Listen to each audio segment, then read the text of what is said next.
The Bible is a history book, but it's not like any other history book in any public library. The Bible's history begins with the creation of the earth and ends with the end of the world. No other history book has ever been produced that covers such a wide spectrum of events on the planet, in part because no one was present at the beginning to observe and document it, and thus no one can describe the beginning of our world authoritatively. We are the only people on the planet who know how everything will end. That is one of a kind. The Lord did not reveal the future to his disciples to pique their interest. It was to prepare them for the future so that they would not be surprised and would not misread it when it occurred. Be thankful that Jesus was open about what the future holds for us. People wonder if we are in the end times. The Bible, on the other hand, speaks of the final days, and we have been in the latter days for 2,000 years. The end times began at Pentecost, when the first prophecy of the end times was fulfilled. Every Christian generation should live in such a way that they are prepared for the Lord's coming. The Bible is replete with prophecies. Its pages contain 735 future predictions. 1/4 of the Bible's chapters contain a prediction. It is essentially a prophetic literature from beginning to end, albeit certain books focus more on prophecies than others. According to the scriptural prediction, 596 of the 735 prophecies have transpired and literally come true. So, 81% of all Bible prophecies have already come true, and some were made centuries before the case. It doesn't take much faith to assume that the remaining 19% will also occur. That's a fantastic score.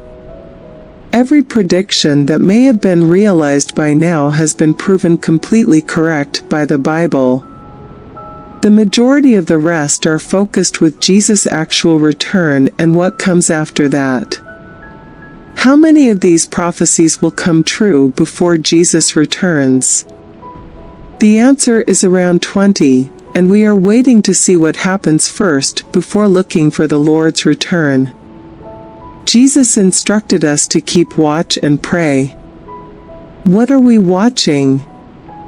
We can't just stand there watching the skies for him to emerge. That was not his intention. Keep an eye on what's going on in the world and observe what indications I provided you to assist you prepare, he said. Signs are signals. So, in Matthew 24, the disciples asked him, "What will be the signs or signals of your return? What would we do if we didn't know when it will occur?" Jesus responded directly and unequivocally to their inquiry. We might be thankful to God for his honest response. He responds in much greater detail and breadth in the book of Revelation.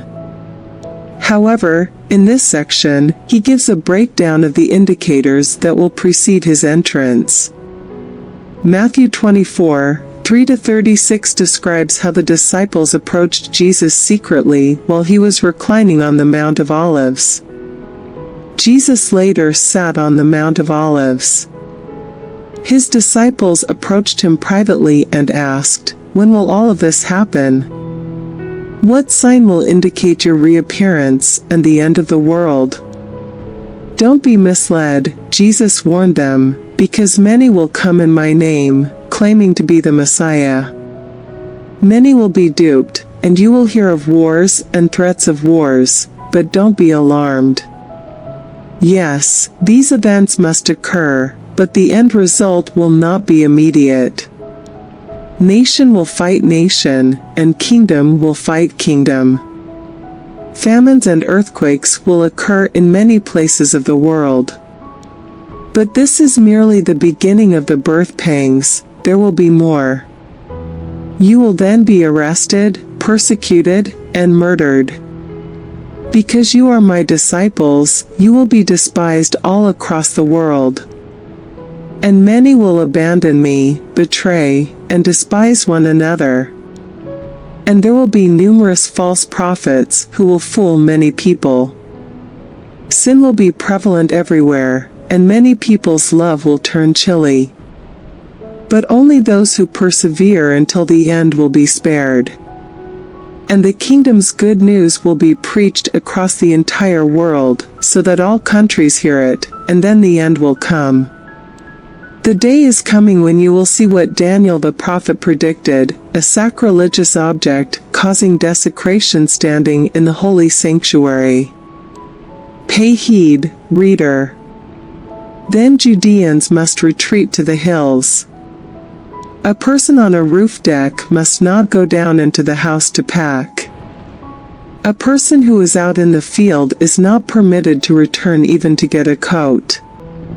What a nightmare those days will be for pregnant women and nursing mothers. Also, please pray that your flight does not take place during the winter or on the Sabbath.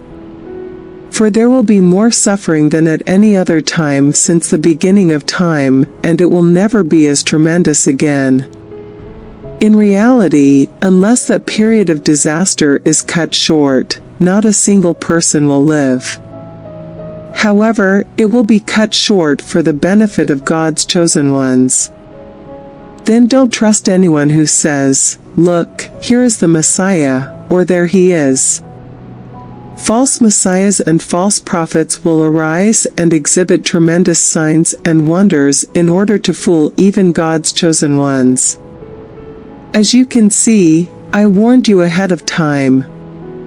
So, if someone says, "Look, the Messiah is out in the desert," don't go look. Alternatively, "Look, he's hiding here," don't trust it. For just as lightning flashes in the east and illuminates in the west, so will the Son of Man appear. The gathering of vultures indicates that there is a cadaver nearby, and these indicators indicate that the end is nigh. The sun will be darkened, the moon will not shine, the stars will fall from the sky, and the powers in the heavens will be disturbed immediately after the pain of those days. Finally, the sign that the Son of Man is coming will appear in the sky, and all the peoples of the earth will weep as they see the Son of Man coming on the clouds of heaven with power and great glory. And he will send out his angels with a tremendous trumpet blast, to gather his chosen ones from all across the world, from the farthest reaches of earth and heaven. Now, take a cue from the fig tree. Summer is approaching as its branches blossom and its leaves begin to sprout. Similarly, when you observe all of these things, you can be sure that his return is very close, just at the door. I am telling you the truth. This generation will not leave the scene until all of these things happen. Heaven and earth will pass away, but my words will not. No one, not even the angels in heaven or the Son himself, knows the day or hour when these things will occur. Only the Father is aware. In that verse, he presented 4 clear signs of his impending arrival. So, what are these 4 indicators that he provided us? The first is clearly disasters in the world, and he names wars, famines, and earthquakes as examples. These things indeed happen, but they've been happening for almost 2,000 years. They're becoming more ferocious. So we're definitely in the first sign. Already, there are wars, rumors of wars, earthquakes, and famines. Don't be fooled, warns Jesus. That is something he says over and over again. The risk as we approach the end is deception, both inside and outside the church. In this example, he warns about counterfeit Christs, false messiahs, and individuals who will use the chaos of natural disasters to pitch themselves as saviors. There are numerous stories of persons posing as saviors and leading people into desert places, only to end in catastrophe. However, many counterfeit Christs and false saviors claim to be the prophesied deliverer from all our troubles. The greater the number of problems, the greater the number of bogus deliverers. But, as Jesus warns, don't be afraid. Don't be alarmed if you hear of a new conflict, disaster, or famine springing out. He said something incredible. These are unpleasant experiences, but they are not death pangs.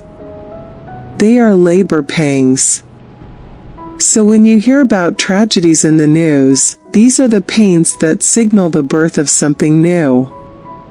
This should fundamentally alter our perspective. We can see where the world is heading. We should neither be shocked or dismayed, nor should we be as concerned as the rest of the world.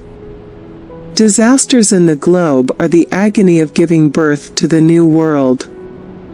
As a result, we are very different. We feel pity for anyone affected by natural disasters, and we aim to convey it and assist them. But, deep down, we are not concerned. We are optimistic. We are yearning for the birth of a new world, so we are not discouraged or depressed by the world's issues. In sum, Jesus' advice to us is to not panic, to not be troubled, but to celebrate and say, these are all signs of something new happening. The church is the second sign of his coming, not the world. The first sign is global disaster. The second sign of his coming is the church, not the world. The first warning is that calamities are occurring all across the planet. The second factor is church changes. He separates the second sign into 3 parts, all of which occur within the church, just as he divided the first sign into 3 parts: wars, earthquakes, and famines. The first is that we will be persecuted in every country. The second feature of this symbol would be a dramatic reduction in the size of the church.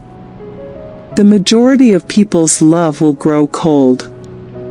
When the church as a whole is under pressure, many nominal Christians, if not all actual Christians, will depart. Their love will turn chilly under the weight of global persecution. That's a rather bleak sign. The biggest surprise in the third portion of the sign is that the gospel will be preached to all races. The gospel will be proclaimed as the third component of the sign. A smaller, clean church would have a bigger environmental impact. That is exactly what Jesus means. In all of this, false prophets can be a source of deception. We are aware of false prophets' doctrines. They teach peace while there is no peace. Instead of being a source of discomfort, their message is one of consolation. It's fine, they'll say, it won't happen. Now, Jesus advises them to keep walking. Don't fall for these fake prophets. Those who persevere till the end will be saved. That is Jesus' admonition to all Christians when that sign arrives, when all components of the church are hated by the world. What makes you think that? The answer is that wheat and tares coexist. And the closer they grow to full development, the more tension they'll have. As a result, it's only inevitable that Christians will face a lot of pressure towards the end. Because Christians are social outcasts, there will be hostility. We are not the owners of the world. Our home is in the upper realms. We are distinct, and it is because of this that hatred can grow. Because Jesus was so different from everyone else, he attracted hatred toward himself. John 15:19. This brings us to the third indicator of the end times, Jerusalem's anguish. It will be geographically constrained. In this text, Jesus mentions Daniel's prophecies, and the abomination of desolation is a character in Daniel's prophecies. Daniel brings it up 3 times. What exactly does it all mean? What exactly is the big deal? It's about a human being, a man who settles in God's holy city, declares himself God, and refuses to accept anyone else's will above his own. A dictator whose presence will have worldwide consequences, but who will be concentrated in Jerusalem, God's city, the sacred place. Then Jesus says that the 4th sign of his coming will occur just after that. So we will know when he comes. We'll be ready. When that sign appears, there will be no need for false prophets or messiahs. There will be no trickery. It will be far too fast. The result will be that all natural light will be turned off. The sun will set. The planets will collide. This is predicted numerous times in the Bible. According to Isaiah, all the stars of heaven will be dissolved. The skies will be folded up like a scroll, and all their stars will fall like withered vine leaves or fig tree foliage. Natural light will be extinguished, leaving only artificial light to enlighten the earth. What is going on? What exactly is going on? People may inquire. That's it. Christians will scream. Right before it, the sun, stars, and moon stop shining. God turns out the lights in heaven to prepare for the flash of lightning that will herald his coming. Then he returns to earth on the clouds, and we greet him. We're not convening in an earthly stadium since none are large enough to hold such a vast audience. We'll get to him in the air, and that'll be enough. Isn't that an exciting prospect? Then Jesus says something very basic about a fig tree, and here is where many Christians have gone astray. Jesus is telling us that when you notice all of these happenings, you will know that we are present. Now, the fig tree comparison is not an allegory. It is a basic example from common events, as Jesus frequently demonstrated in his teaching. The fig tree is doing this. You say summer is on its way, and it will. Similarly, when you detect these 4 signals, you know summer is on its way. Unfortunately, it has been misinterpreted as an allegory. Finally, our question for the day. What is a worship song that has brought you closer to God?